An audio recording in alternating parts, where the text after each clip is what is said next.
So अब हामी 7 को ए र 8 को बी को क्वेसन डिस्कस गर्न गइरहेको छौं। यो 7 को ए अलिकति डिफिकल्ट क्वेसन छ भने 8 को बी अलिकति इजी छ। कुन क्वेसन गर्ने त सुरुमा? डिफिकल्ट कि इजी? डिफिकल्ट क्वेसन गर्ने। Okay, very good. So let's move on to the question for a while. अब find the equation of a straight line whose portion intercepted is bisected at 2, 3. अब यो क्वेसनबाट चाहिँ हामीले के बुझ्यो त भन्दाखेरि भने एउटा स्ट्रेट लाइन रहेछ अरे हो, स्ट्रेट लाइन रहेछ अरे। एउटा यहाँ इन्टरसेप्ट भयो कि भएन त? अर्को यहाँ इन्टरसेप्ट भयो कि भएन त? जहाँनेर इन्टरसेप्ट भयो त्यहाँबाट चाहिँ ठ्याक्क बाइसेक्ट चाहिँ कहाँनेर भएछ त? बाइसेक्ट चाहिँ 2, 3 मा भएछ। बाइसेक्ट हुनु भनेको यो र यो त 1:1 को रेशियोमा डिवाइड हुनु हो कि हैन त?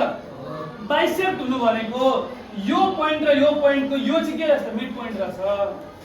बुझ्यौ? के बुझ्नु पर्यो अरे हामीले? यो a, 0 हो, यो के छ अरे त? b, 0 भने यिनीहरुको मिड पोइन्ट चाहिँ के रहेछ त? 2, 3।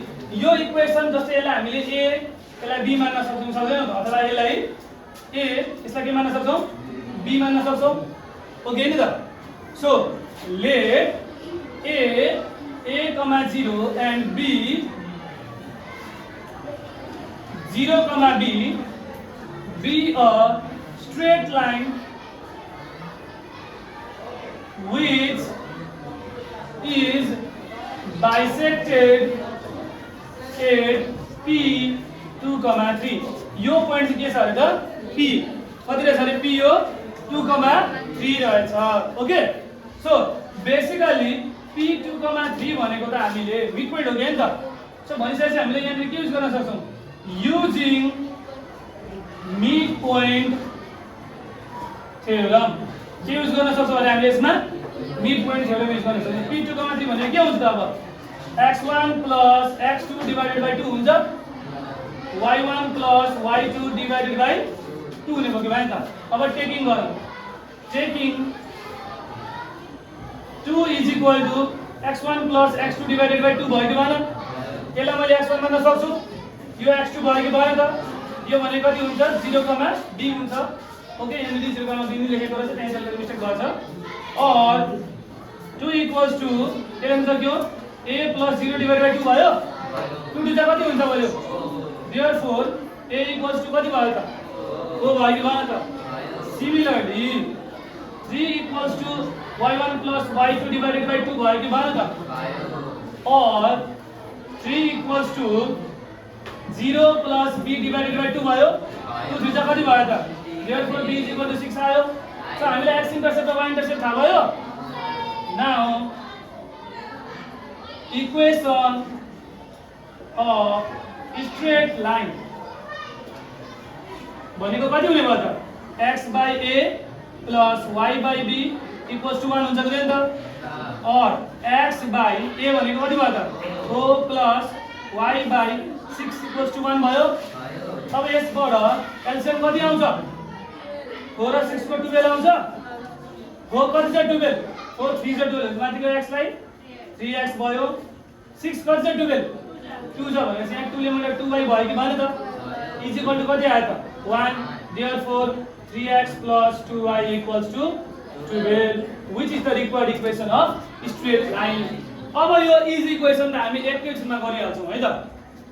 सोलुसन अब हामीलाई के भनेको छ भने त्यसको ट्रायंगलले कति एरिया कभर गरेको छ त भनेर निकाल्नु भनेको छ। Okay, so first of all त हामीलाई के थाहा छ?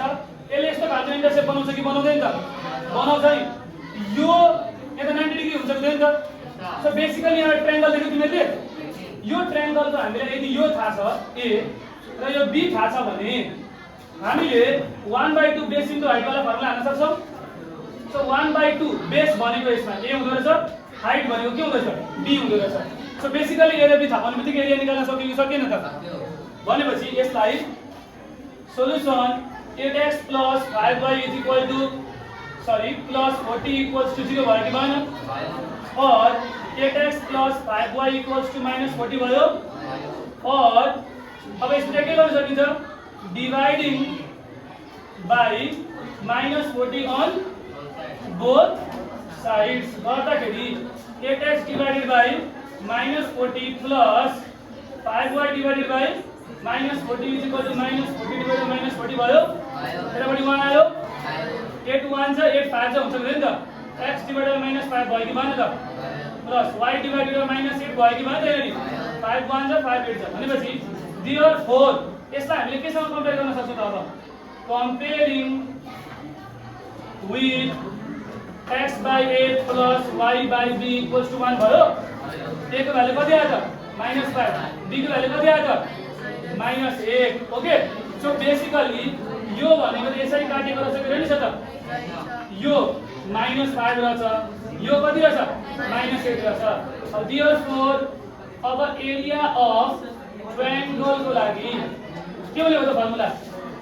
1/2 into a into b हुन्छ सो बेसिकली 1/2 a र b को भ्यालु यदि यहाँ नेगेटिभ आएको छ भने पोजिटिभ हाल्दिने किनकि एरिया कहिले पनि नेगेटिभमा आउँछ आउँदैन सो सिम्पली 5 into 8 गर्यो भने कति आउँछ 40 divided by 2 भनेको 20 स्क्वायर युनिट्स आउने भयो बुझेको बुझेन त त्यसरी हामीले एरिया निकाल्न सक्ने रहेछौं